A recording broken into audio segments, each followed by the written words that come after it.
Dear participants, welcome to the We Team Leadership Conference held for the very first time in Malaysia.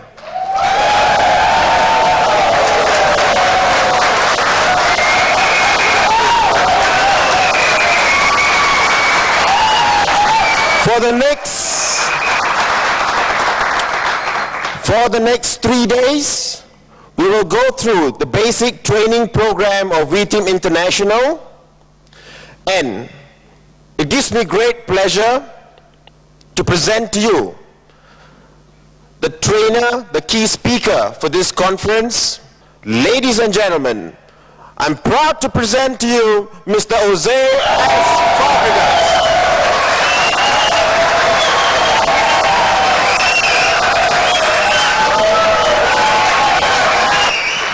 Thank you very much. Thank you very much. Good evening. I'm glad you're all here. I'm glad you could make it. This is a very exciting time. Thank you. I'd like to start with our first module in the basic training program. And before I give the title, I would just like to say that this industry has been alive for a very, very long time, okay? Since 1959, when a company in America started it, to this day I look up to the founders and the owners of this company, and they started this wonderful industry. However, there have been many, many people who have failed in this industry. There are many people that have succeeded and made lots of money. And I'm sure you've heard of these people. I'm sure you've heard them you've read of them in magazines, okay? You've heard their tapes. You've heard people talking about them. You've read about them in all the industry magazines. But, okay, let's be real tonight, okay? And that's one thing I'm going to have to ask, okay? Can I speak the truth tonight? Okay, many, many times, especially in this module, I'm going to be talking about things and subjects that strike straight into your activities and your heart. Not really. I don't have that much time with you. We only have until Saturday. You know, I wish we could be here for a week. There's so many activities. But again, because of so little time, I'm going to have to ask your permission to be able to speak the truth to you people. Is that okay with you guys? Is anybody going to be offended? No. We're here to learn, right? And part of learning is identifying a problem. Okay? So I'm going to be speaking the truth, most especially in this module. Okay, getting back to what I was saying, yes, there have been many successes, but there have also been many, many failures in this business. Okay, let's be real. Let's not hide issues that are real to a lot of people. Many, many people have come into this industry with their hopes and their dreams up here and have never really gotten their businesses off the ground, their organizations off the ground. I'd like to examine why. Okay? I'd like to examine why these people didn't succeed. I've been looking at these examples for a long time. Early in my career in this business, I also lived up to these examples that I'm going to be showing you. But fortunately, I had a good teacher, a good leader who taught me the right things. Okay, so I'd like to go over them. And I basically call this the 8 reasons why people fail in this industry. Okay, 8 of what I feel and the rest of us in the V team feel are the main reasons why people fail in the industry. There probably are more, okay, but I'm sure if you examine them, sooner or later you'll find that they're tied up to these 8. Now all of these are important. I didn't really put them down in order of importance, okay. Admittedly, there's maybe 1 or 2 that you may find more important than somebody else seated beside you. But nevertheless, all of these points are important. So let's go first to number 1. One of the main reasons why people fail in this industry is they don't take the business seriously. They think that this is a small-time business. They think that this is something that, you know, housewives do, or people who have nothing else to do with their lives do. Okay, how many were in that boat before? Okay, that's how I used to look at this. You can do it. You got nothing better else to do. Okay, this is way, way back when I was much, much younger. Okay. They think that this business is a small-time concern, okay? Now, I had been in traditional business before I got involved in this wonderful industry. And my financial auditor in my business was a covenant brother of mine, and he was also my financial advisor. And as you will see over the next 2 or 3 days, I'm a bit I'm a bit lively at times and aggressive, and I like to, I like to be at the forefront. I like to do things. So I was always looking at new businesses to invest in. And I remember, as financial advisor, we made a deal that before I do anything, I would give him a call. Okay, so I remember calling him many, many times saying, "Hey, Mon, I have a fantastic business that I can get into. I have a very good business that we can get into." And I still remember his voice up to this day over the phone telling me, "Joe, all businesses are good, okay, as long as you manage them properly. All businesses can be profitable as long as you manage it properly. Okay, you can sell peanuts, literally. You can sell peanuts, okay, and still make still make a lot of money." I mean, evidence to the fact is that when you go into a 7-Eleven store, right, are there bags of peanuts that you can buy? I mean, do you think these people sell these peanuts for a loss? They're making money doing it. Okay, so yes, literally, even selling peanuts. I know somebody in the Philippines. I know of somebody in the Philippines who owns a sari-sari store. Sari-sari store in Malaysia would be, I think the Indonesians understand it, a store where you can buy everything. If you go to the Philippines, almost on every street corner, okay, you will see these little stores that have a hodgepodge of goods, all dumped together for, for the people to come in and buy. And he doesn't think this is a small-time business. Okay, his name is Henry C. Okay, he owns the Mega Mall chain, the Shoe Mart Mega Mall chain. And there's about, I don't know, 14, 15, 16 all over the Philippines. Okay, I heard that, but he owns a sari-sari store. But he just took the business very, very seriously. Okay, so there is no such thing as a small-time business, only a small-time businessman. Okay, any business can be a big business as long as you manage it properly and take it seriously. Most people don't treat the Gold Quest opportunity as a business. Okay, and this is sad because many, many times I know people that have lost out simply because they didn't take the business seriously. Okay. Now why? Let's think. Why do people not take this business seriously? People think that to qualify as a business, you need large capital. Isn't that what we think? Right? When you think of, I'm going to set up my own business, okay? Oh, you're thinking of 100,000 ringgit, or I don't know, 20, 30,000 US dollars to set up either a food stall or a bakery or a dress shop or a video shop. That's what most people recognize and accept as a quote-unquote business, correct? Okay, that's the way we were taught in school. That's the way we were brought up.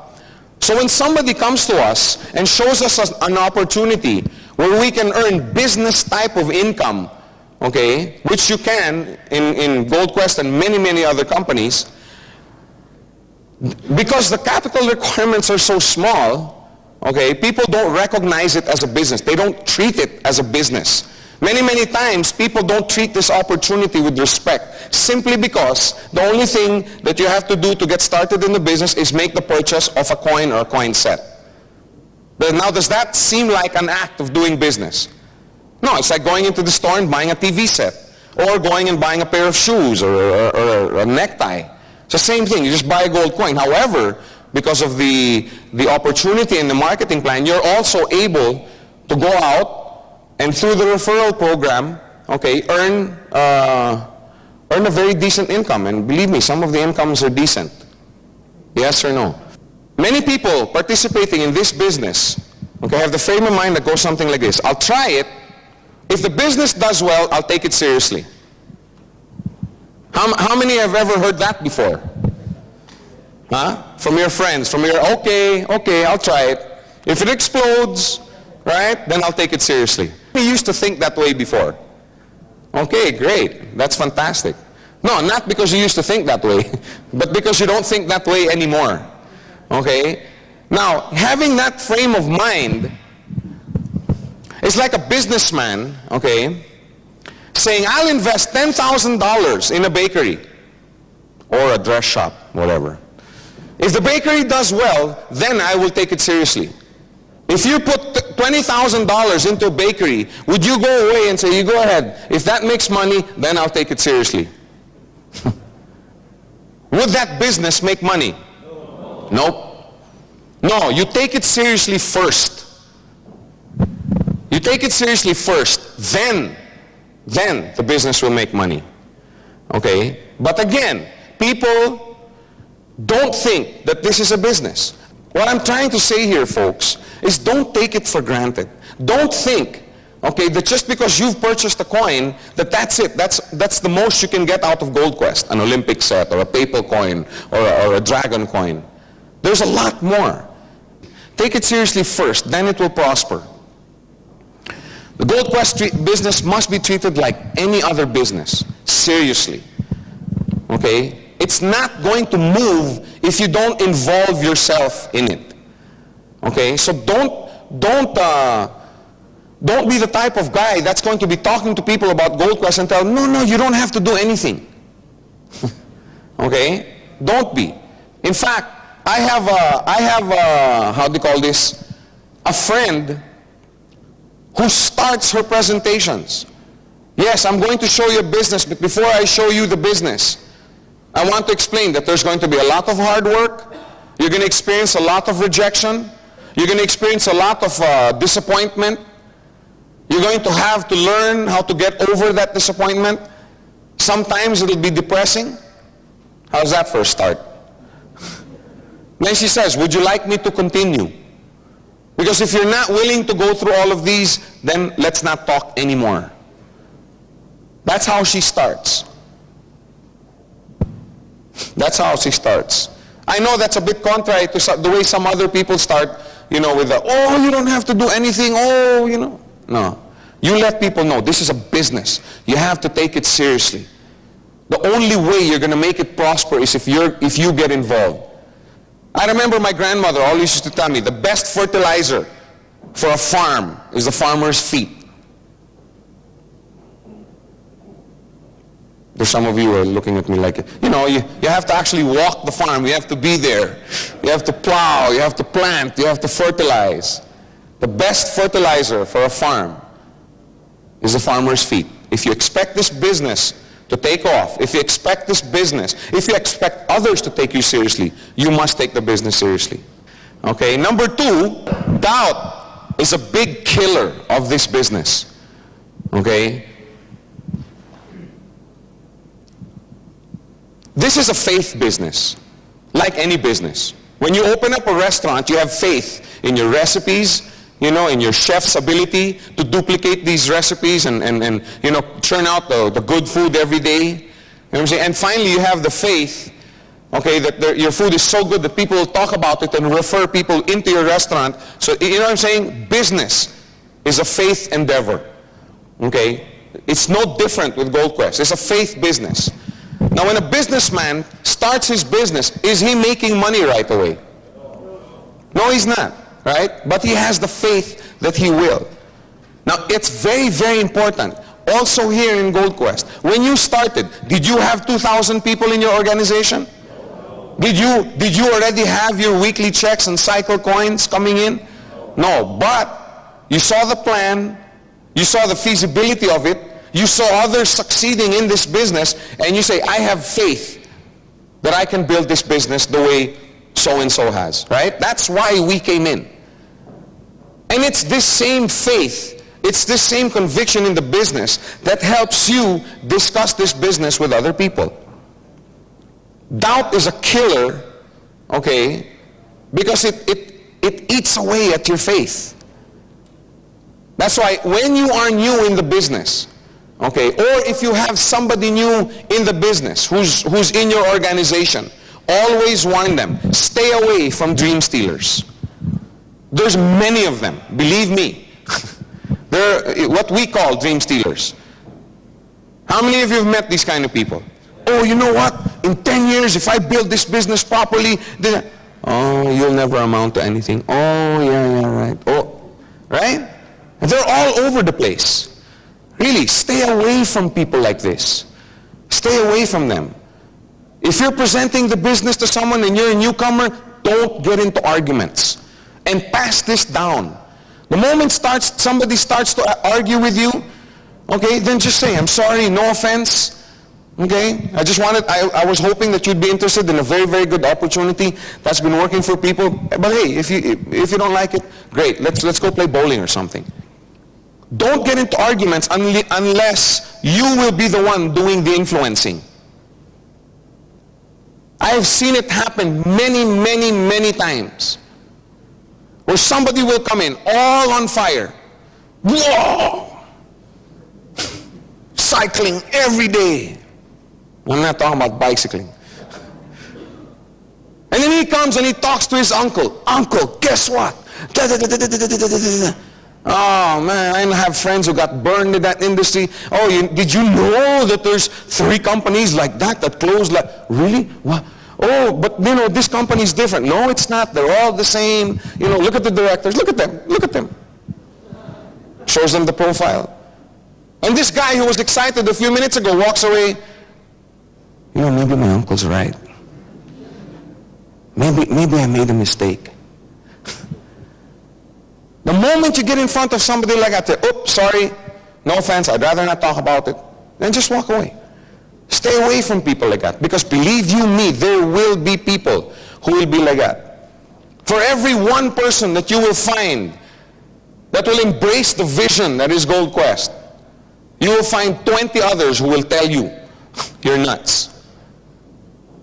And you know why? Have you ever wondered why there's so many people like this? Have you ever wondered? Because it's the cowardly thing to do. It doesn't take any courage to accept where you are. And you know how you are in life. As the harsh realities of life start setting into your life, your dreams start, you know what I'm saying? Your goals and your standards start getting lower and lower and lower. You know what I'm saying? I've been through that, I know. And I know I'm not the only one in the room tonight. And finally, they're at the point where they're so low, where the only goal you have is as long as I don't end up in debt. Right? What happened to our lofty ambitions in college and in high school? Reality sets in. There's many, many people like that. Now, it takes absolutely no courage to accept. It takes absolutely no courage to look at somebody and say, what you're doing is useless. In other words, what they're saying is, how dare you think that you can rise above everybody else when you're just one of us? That's the reason why there's so many people like that.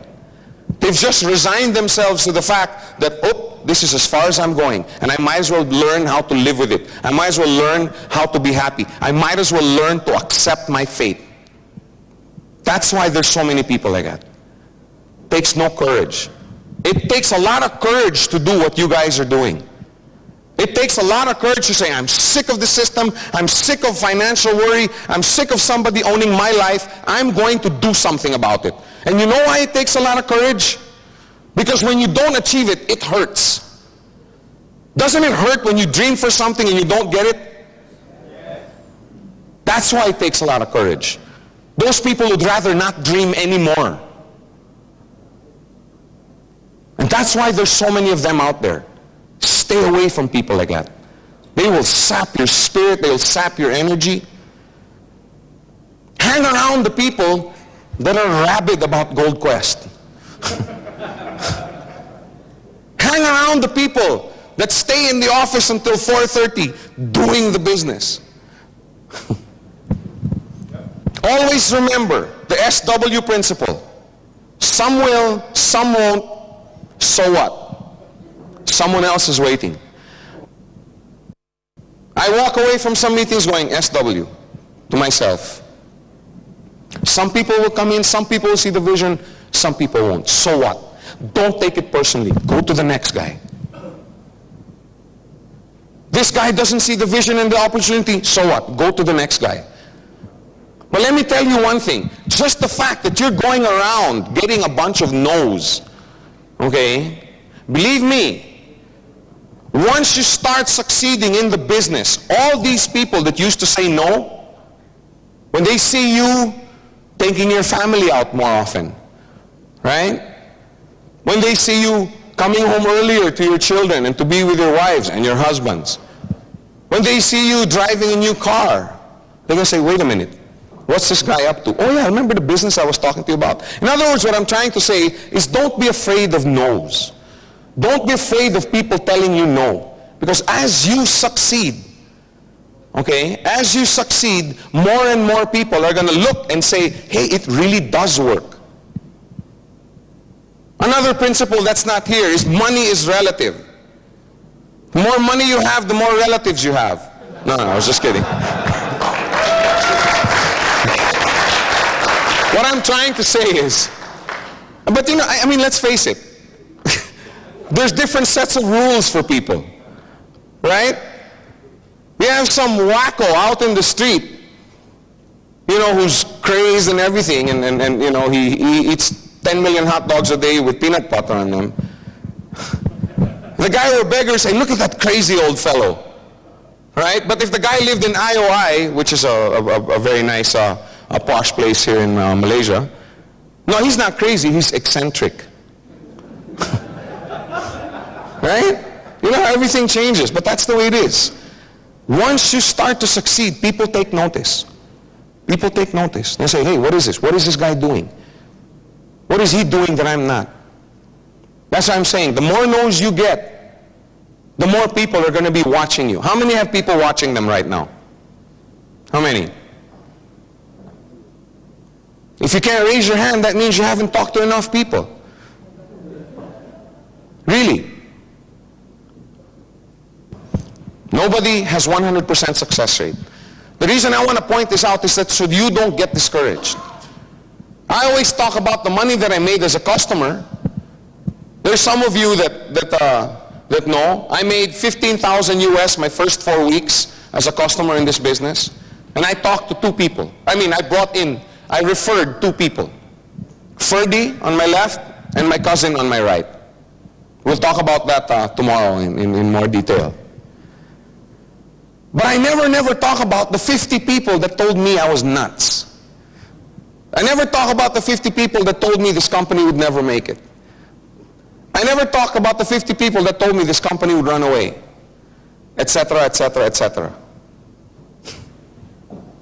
Nobody has 100% success rate. Up to this day, I don't have 100% success rate. VJ, our managing director, when he talks, still doesn't have 100% success rate. Dexter Yeager doesn't have 100% success rate. Mark Yarnell doesn't have 100% success rate. Big Al, not our own Big Al here, the one we read about, doesn't have 100% success rate. But are they successful? Yes. The reason I want to point this out is not so that you're happy that you're getting rejected. Okay, I mean, that's not the point in this whole exercise. I'm just trying to say it's part of the process. Okay, it's part of success. And it doesn't mean that because you get rejected that you will fail. Doesn't mean that. It just means you're getting better. Rejection is part of this business. That's what I was trying to say earlier. Instead of getting discouraged, learn from the experience. Why? Why did the person not see the business opportunity? Why did the person that I'm talking to, why did my friend, why did my uncle, why did my cousin not see the vision? Instead of going home, sitting down, moping about it, oh no, I'm going to throw away all my brochures, I'm never going to go into that webpage again, never going to attend another meeting again. Instead of getting discouraged, sit down, analyze. Why? What didn't I do right? Don't focus on your rejection. Focus on why. What can I do next time so that I won't be rejected? The biggest reason, however, for me why doubt, okay, is such a killer is the word influence. This is an influence business, okay? I had a friend a few years back who came up to my wife and myself and you know, during a party And she noticed that our children were very, very obedient. You know, they would follow what we say. You know, we'd say do this, and they would. We'd say do that, and they would. We'd say, Topper, go look at, see if your sister's okay in the back. Oh, yes, yes, Mike. He'd drop what he was doing, you know, and go. And a friend came up to me and said, you know, Joe, you're so lucky. I said, why? Because you still have influence over your children. And I said, what do you mean? Because my children, I don't have any influence over them anymore. They, no matter what I say, I don't have any influence. I said, you're wrong. I said, you and your wife have influence over your children, whether you're aware of it or not. You're just not looking. I mean, let me think about it. If you're a parent, how many parents do we have here? Okay. Isn't it great? Isn't being a parent one of the nicest things on this earth? Anyway, can you imagine you're a father and you go home and, I don't know, you go out and buy 100 cases of beer a day and sit in front of the TV and drink 10 cases of beer every day. What are you telling your child? What are you telling your son? When you grow old, when you become a man, this is how you should act. Hey ladies, stop laughing. I got something for you guys too.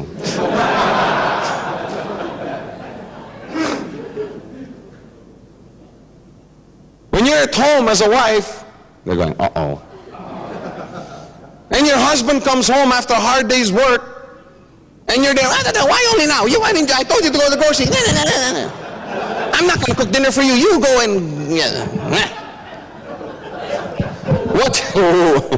What you're telling your daughter, hey wait, the serious side is what you're telling your daughter, right, is when you grow up and you have a husband, this is the way you should treat him. You have influence over your children whether you're aware of it or not. That's what I was telling my friend. It's the same thing in this business. You have an influence over your organization. Whether you want to admit it or not, whether you even care to think about it. If your organization looked like this, you'll always be the standard bearer of that network. Of course, if you build properly, it's not going to end there. But you will always be the apex of that network. You will always be the standard bearer. You'll always be the one that people look to. They're not going to look at your leaders. They're going to look at you. Haron's the one who, referred me to this business. How's he doing? What's he doing? What's his frame of mind? When you doubt, your influence filters down. Can you imagine having your two who are so excited? Hey, guess what? I love this business so much. I have so much freedom. I've never made so much money in my life. I think I'm going to do this full time. Then you come up to these two going, hey, wait. Maybe that's not a wise thing to do. Maybe it's not a wise thing to, put all your eggs in one basket. Don't resign from your job. What do you think is going to happen to these two? Are they going to go home, like Bravehearts? No, hey, wait, does Joe know something we don't?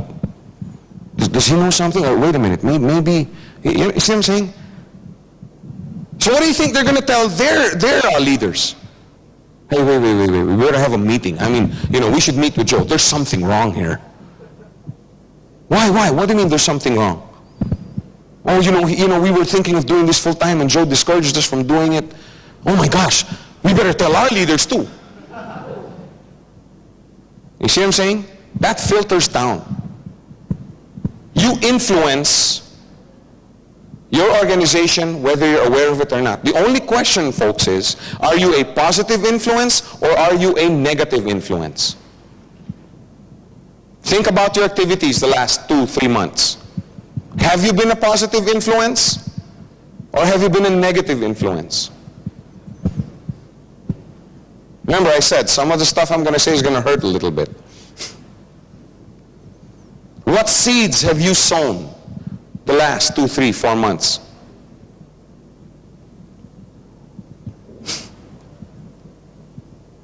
For the ones who sowed negative seeds, well, they're probably feeling it right now. But for the ones who sowed positive seeds, I mean, we've been having some problems with a few members of the press in this country, right? And there have been many, many people that have been, oh, you know, the Chicken Littles, the sky is falling, oh, the world is ending. But there are people in this room whose incomes have gone up. These are the people that are saying, yep. What kind of influence are you to your organization? Positive or negative? Okay? Now always remember, positive down. Anything positive, pass it down. Anything positive. Hey, I cycled. Hey, I got my first coin. Hey, did you know the company, just became a distributor of the Royal Australian Mint? Hey, did you know that Vijay and Japadas just came from the Vatican and had an audience with the Pope? Anything positive, pass it down. Anything negative, pass it up. Go to your leader and say, hey, my check was delayed. Hey, how come there was this article? Hey, my genealogy was wrong. Hey, can I give away a big secret? The company makes mistakes. But can you name me one that doesn't? I know organizations similar to ours that have been around for 20, 30 years and they still make mistakes. Not because they want to, but because it's part of it. No matter what you say, no matter how high tech you get, there is still the human factor. And let's face it, we err.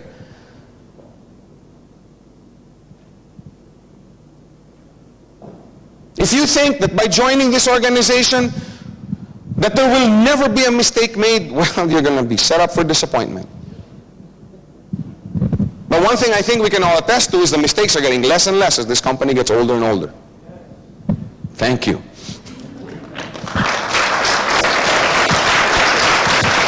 So always remember, let's all say it together.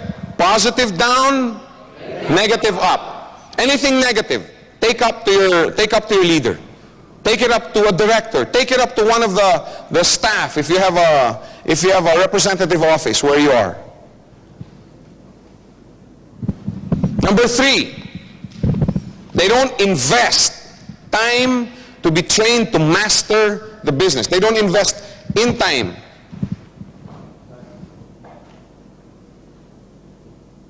Doesn't it make sense that in order to succeed in this business, one must study all the aspects of the business? I mean, doesn't that make perfect logical sense? I mean, I know a lot of people that are saying yes, but then have never done anything about it. If you expect to make it in this business, master the business. If you want to put up a bakery, learn to bake bread. I don't know how simple I can be. How much more simple I can get, rather. Master all the aspects of this business, because the more you know, the better off you're going to be. Learn everything you can about, number 1, the company, the industry. What kind of industry are we in? How did this start? What year did it start? What principles does this industry espouse? Have you ever thought about that? One thing I love so much about this industry is the free enterprise that it promotes. I'm telling you, the more you study this industry, some people call it MLM, some people call it direct selling, some people call it, now it's referral selling. But whatever you want to call it, this industry has changed a lot of people's lives. Study it. The more you study it, the more excited you get. The more I study the industry, the more excited. You know why? Because I know I'm at the forefront. This kind of business, everybody is getting involved in. MasterCard, Visa card, they now have the member get member programs, which is basically, hey, I'm referring you to MasterCard because they're a good company. It's the oldest business in the book. You go to a restaurant, you like the food, you refer your friends. They go there, they like the food, they bring in their friends. You watch a movie, you like it, you refer it to your friends. Have you ever referred a movie to someone that you didn't like? I mean, you didn't like the movie and you referred it to someone?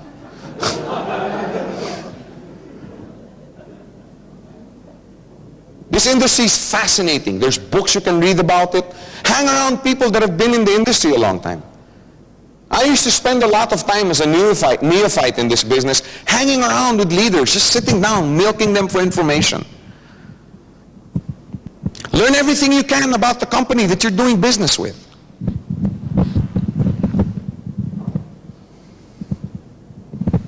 How did it start? Why did it start? Who were the founders? Why in Hong Kong? Why the plan that they have? Why not the traditional plan? Find out. How did they get to be distributors of the Royal Australian Mint? I mean, official brokers of the Mint. I mean, there's only, what, 27, I think, or 20, 26? 23. See how well I know this company? Know everything you can about the business. Know everything you can about the plan. What are the strongest points of this plan? What are the weak points? Have you found any? I haven't. I still think it's one of the best plans on the planet that works. And I must emphasize those two words. I know many, many plans that are really fantastic, but 2 months later, there's no company to look at. Talk about a plan that works. Know everything you can about the plan. When we first opened in this wonderful country, I had so many people coming up, oh, binary is illegal. Oh, binary is this. Over the last 3-4 months, I think there have been about 15 to 20 companies that have opened up. Not just here, but probably another 100 all over the globe. What plan did they use? Why? Because it's powerful.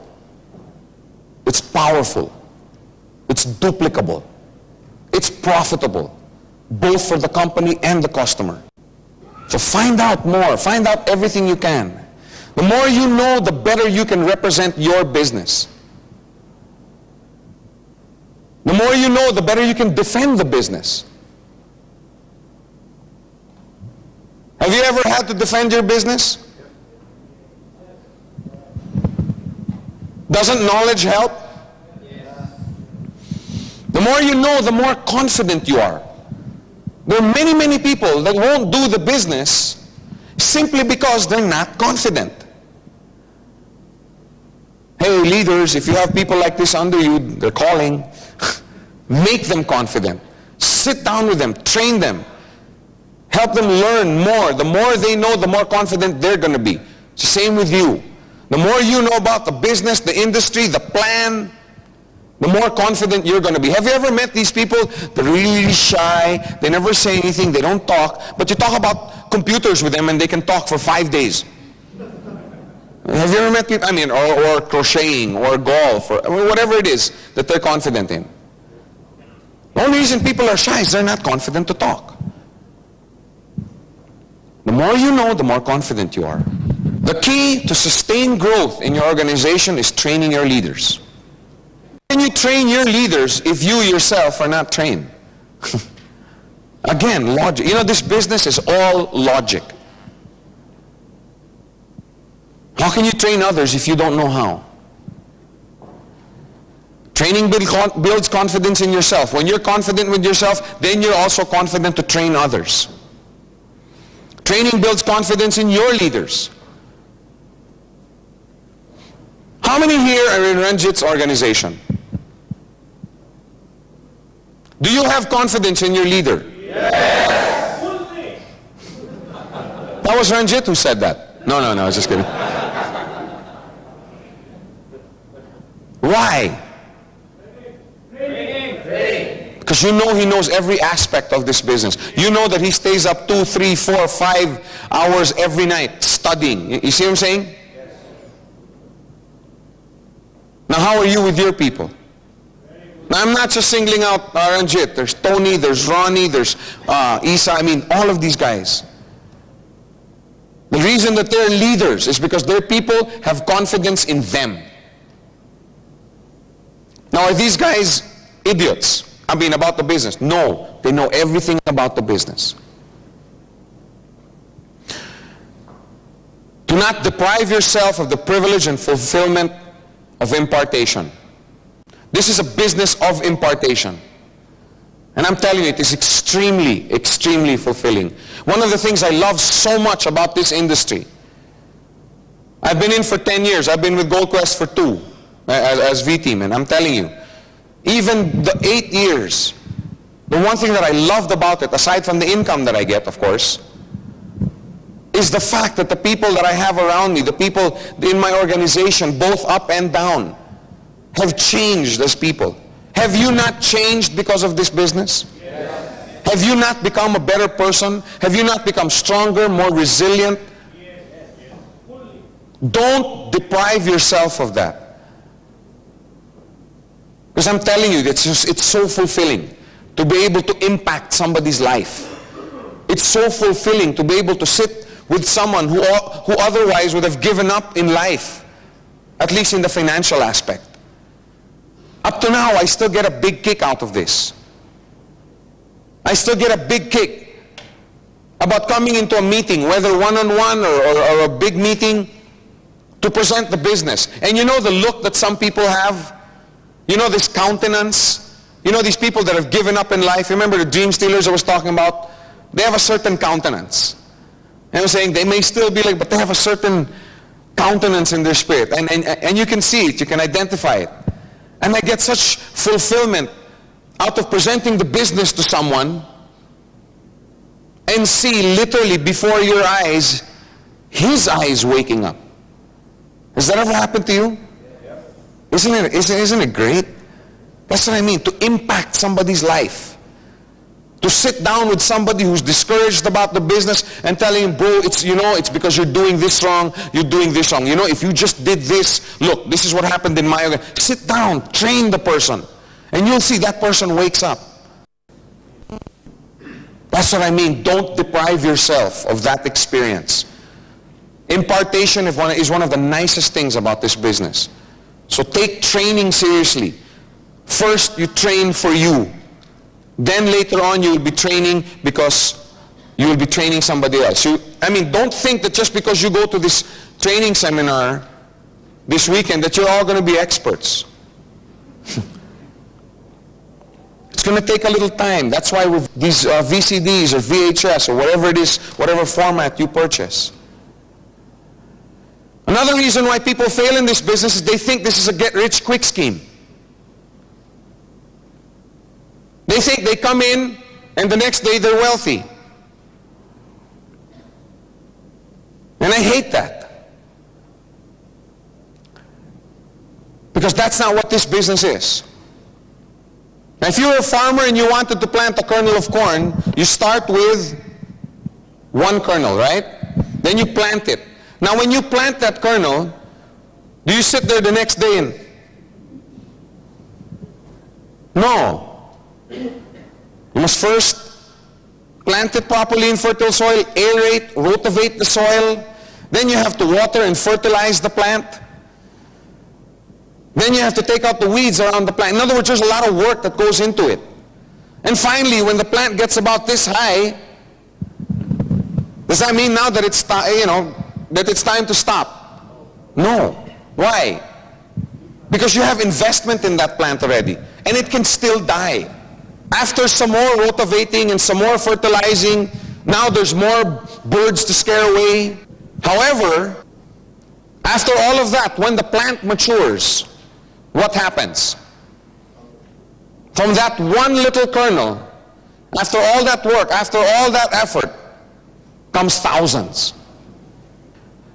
If you want to succeed in this business, think like a farmer. That's the only way you're going to succeed in this business. Don't think sales. Don't think volume. Think like a farmer. People fail in this business because they only want the fruits of the harvest, but they are not willing to go through the effort of actually plowing the fields, planting the seeds, fertilizing the soil, watering the sprouts, taking out the weeds, chasing away the pests, and going through the daily process of getting your hands dirty with soil. All they want are the benefits. Hey, wake up. That's not what this business is about. And I really don't think that you should promote it that way. If you know somebody in your organization who goes around, presenting the business in that way, hey, come on, just purchase a coin, you don't have to do anything. Oh, and you're going to cycle every day within 2 weeks. If you want to have a large organization and the financial benefits, large weekly checks, then you must be willing to pay the price. You must be willing to miss out on a few parties, a few movies, a few golf games, or whatever it is you do for recreation for a few months. How many here have sacrificed? You glad you made that sacrifice? Yes. When I'd give my testimony before, in groups about how do you call this? The success that I achieved and everything, or that I came to, people go, oh, Joe, you're so lucky you made this kind of money. I'm like, what do you mean lucky? Man, I spent 10, 11, 12, 13-hour days building this business. But then you reap the benefits of it, right? You must be willing to get yourself trained so that you can train others, because that's part of the process. That's what separates us from get-rich-quick schemes. You must be willing to spend a lot of time in training others so they can be leaders in their own right. There is a cost, there is a price to be paid to be successful in this business. You have to be willing to count it. You have to count the cost. This is a nurturing business. Nurture people, make them into leaders. That takes time. That whole process takes time. That's why this is not get rich quick. I know some people in this business that have made a lot of money the first month, the first 2 months. But then 3, 4, 5 months later, no more. In fact, no more in the business.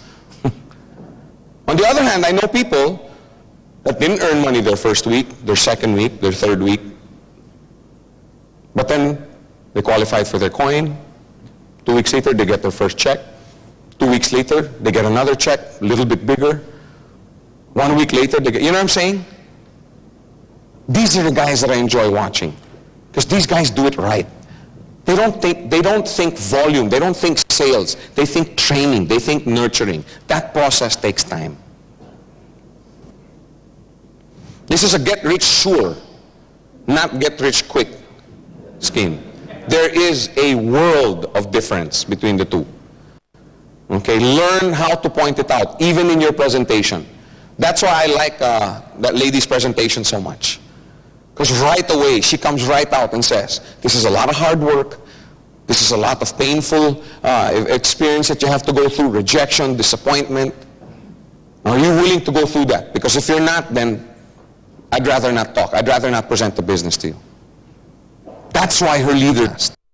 Number 5, another reason why a lot of people fail. They have no focus. Have you ever met people like that? Yes. Focus is something that you need to succeed in any business, not just Gold Quest. All successful people are focused. All, bar none. Can you imagine having a musically gifted child and you tell him to study violin? Then while he's taking up violin, take up harp. And also while he's taking up harp, take up piano. And then also on the weekends, take up drums. And then, since he's really good, have him take up guitar. And then also have him take up the trumpet because it sounds really nice. And then you also have him take saxophone because he can play like Kenny G. And then you also have him play trombone because you like that that the trombone brings. And then you like the cello because of the soulful tones. And then on the side, as a hobby, you tell him to take up harmonica. Now, I want to ask you guys one question. Will this child ever grow up to be a world-class musician? Why not? No focus. Many people are like that child. Really. I may be stepping on a few toes, but there are many people out there that are like that. They join every company, every business, every new venture on the net. And they go around propagating it. Oh man. You look at their cards, they have names of every company. They're into real estate, they're into jewelry, they're into this and that, soaps, health products, slimming products, fattening products, grow hair products, less hair products. I mean, you name it, they're involved. Then for the life of them, they cannot figure out why they cannot build their business.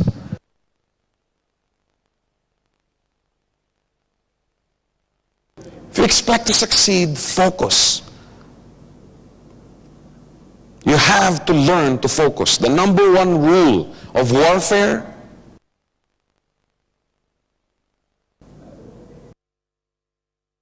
Levi Strauss made a fortune making jeans. Made jeans for, and it's a fascinating story. Manoleta spent a lot of time telling me about, I thought I knew how Levi, you know, the jean company, got started. And man, it's fascinating. But they made jeans. Yes, now they make shirts and belts. But after what, 120, 130 years of jeans, focused. They don't know how to make much, but they know how to make jeans. Kodak makes only film products. And they're doing pretty well, the last I heard. Tiger Woods is worth approximately 200 million US dollars. He's been playing golf for 3.5 years. Just focusing on golf. I mean, I don't know how else I can point this out to you. Now, I'm not going to sit here and tell you that you have to focus on Gold Quest. That's not a decision for me to make. I'm not here telling you that Gold Quest is the only place in the world where you can make money. There are many, many other places where you can make money. Yes, no. Right? So I'm not telling you to focus on Gold Quest. That's your decision. It's up to you to decide. You want to be a real estate millionaire? Focus on real estate. You want to be a Gold Quest millionaire? Focus on Gold Quest. You want to be a millionaire in the automobile industry? Focus on automobiles. Decide what it is you want to do and focus in on it. That's the only way you're going to be successful. Don't become a master of all trades, a jack of all trades and a master of nothing. Number 6, they do not know how to present the business. If you expect to succeed, learn how to present. If you don't know how to present the business properly, people won't take you seriously.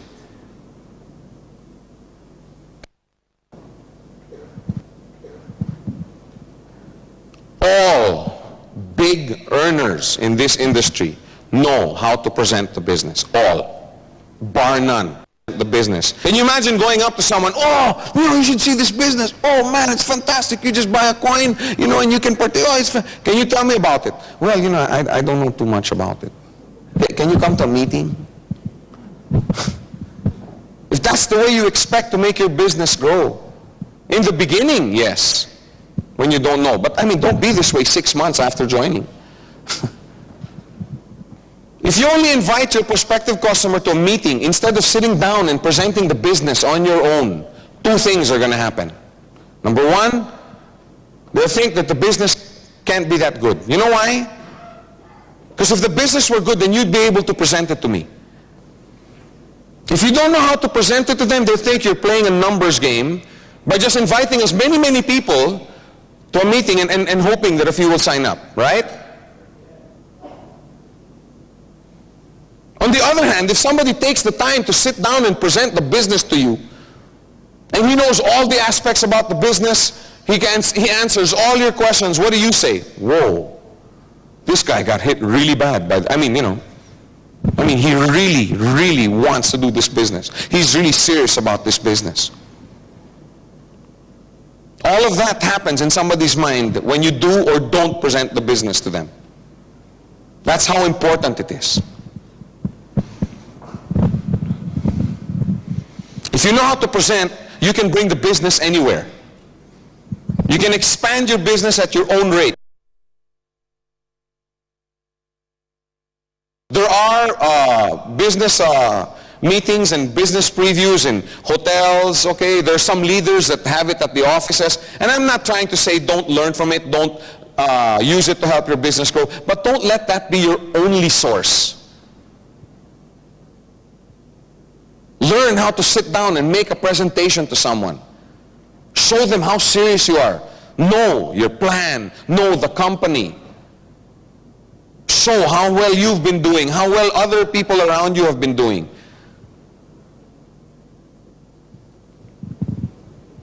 Imagine you have 5,000 people in your customer base. Some people are like, ah. How many would like that, having 5,000 people? All right. Now imagine you're the only one who knows how to present the business. It'll be really tiring. You're going to get sore throat and laryngitis. You know what I'm saying? I mean, everything. That means you have to physically put yourself in front of 5,000 people. Now, if you know how to present the business, now you can teach 2, 3, 4, 5 people how to present. Right? Then, the 5 people with you can teach 10 others how to present. Then the 10 others can teach 20 others how to present. Let's stop talking about big numbers. Can you imagine having 200 on your left and 200 on your right, and they all know how to present the business plan?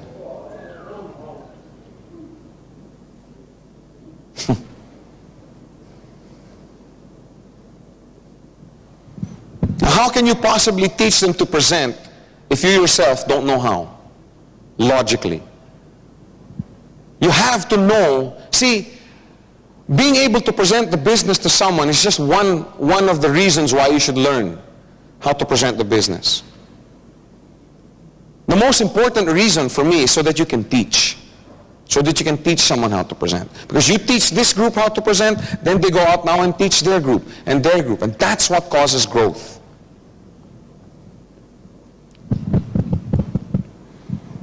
Remember, nurture and teach your people. One of the first skills you should teach is how to make a presentation. We'll take it up in the other modules, how you can, effectively teach your leaders in your organization how to make a presentation.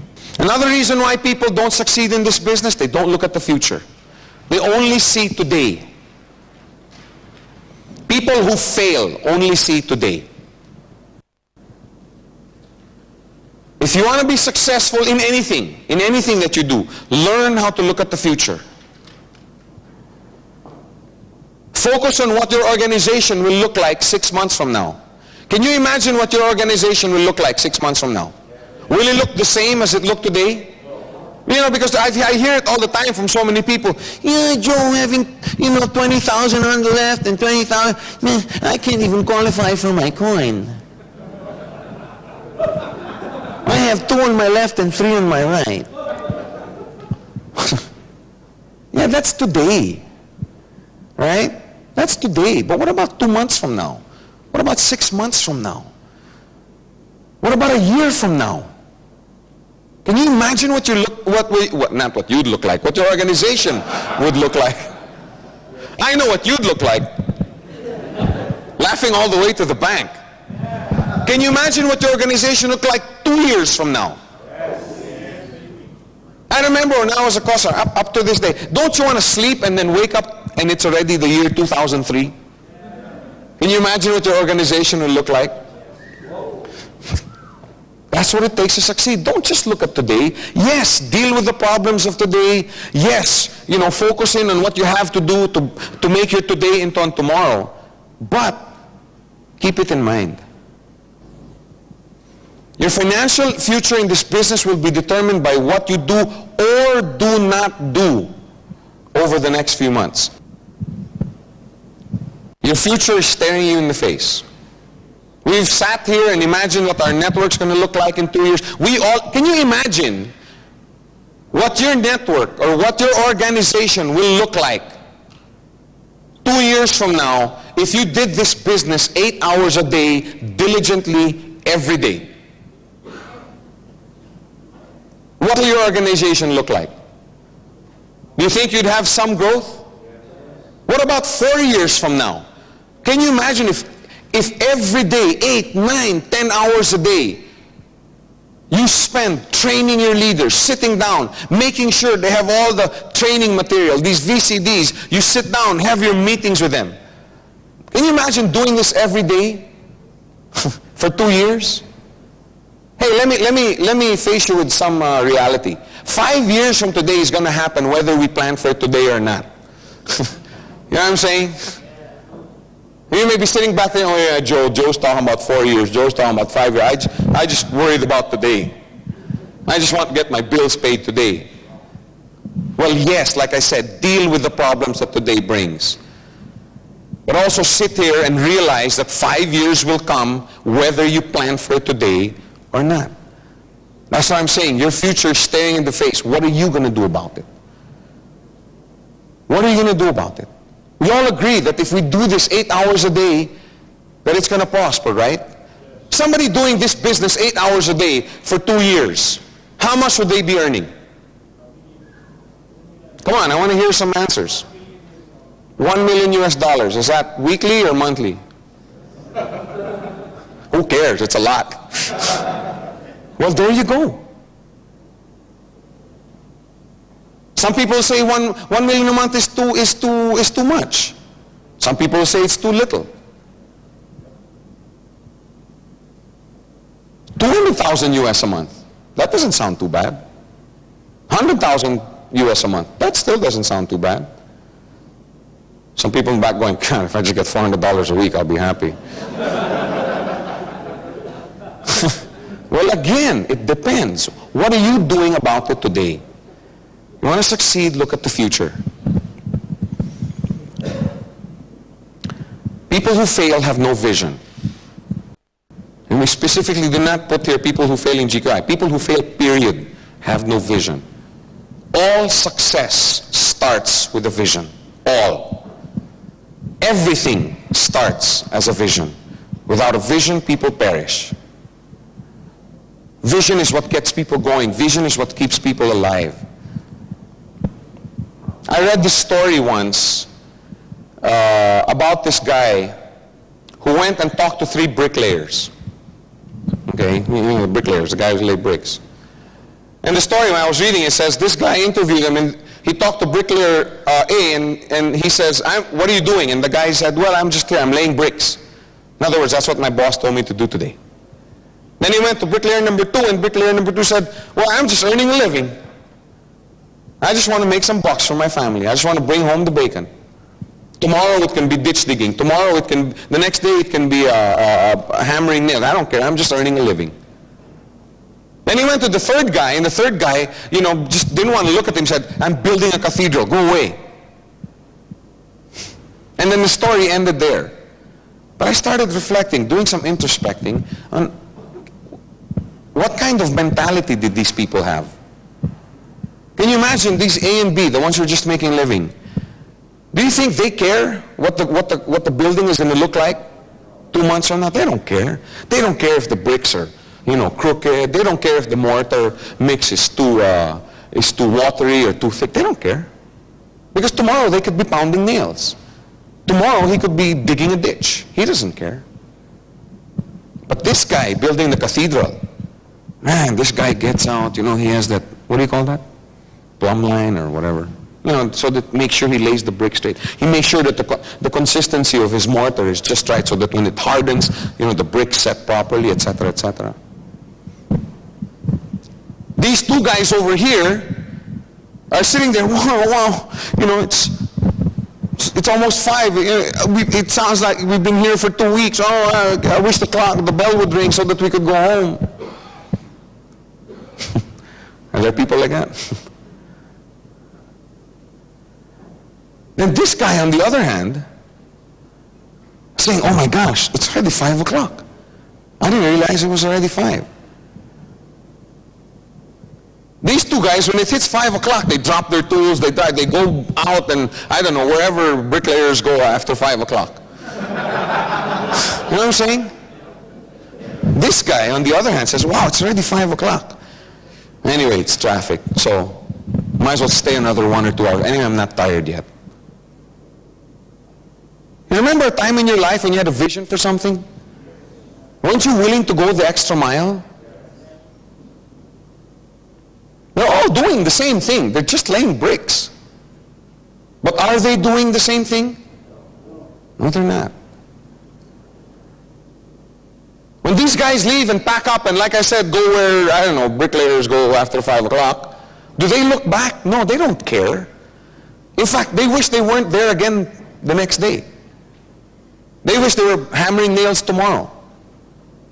But this guy, when he finally quits at 7:30, 8 o'clock, because it's too dark already, he can't see anything, does he just walk up and pack up and walk away? No, he admires his handiwork. Wow, today it started here, now it's here. In 2 weeks we'll be building the dome. They're doing the same thing. They're just laying bricks. The next day, these two guys, oh man, another day. Oh God.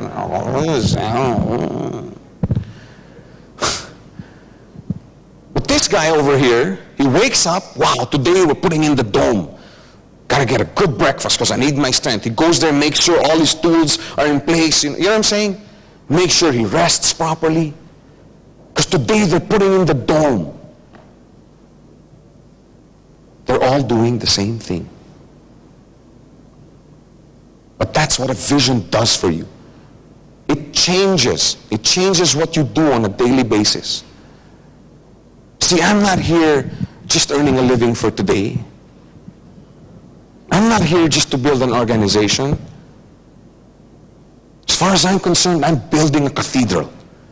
A cathedral that'll feed my family for the next 5, 10, 15 years.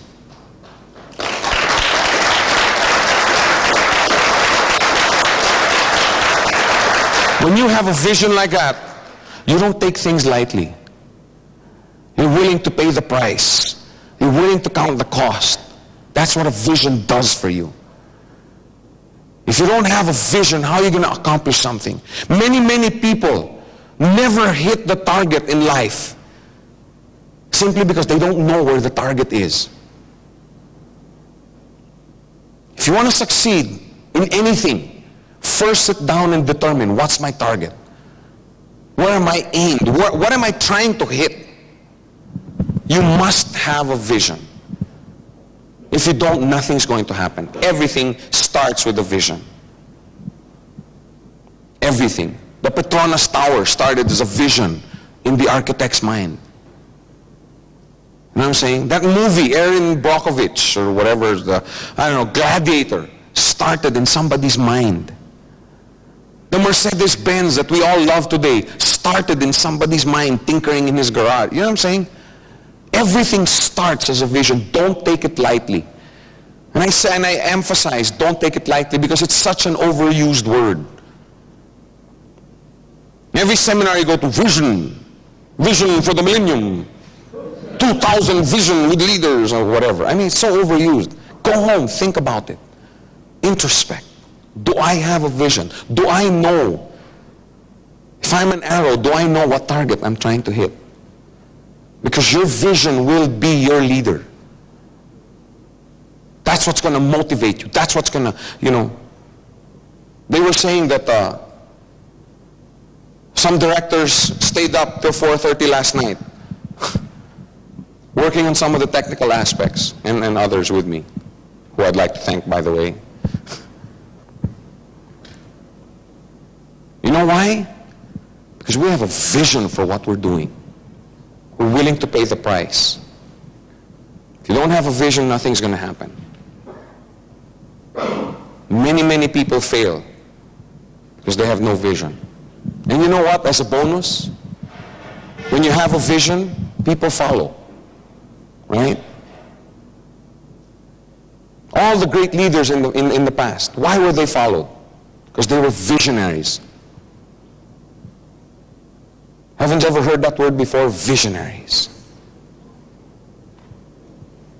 Now, like I said earlier, these probably aren't the only 8 reasons why people fail. There are probably more, but they'll probably be linked up to the 8.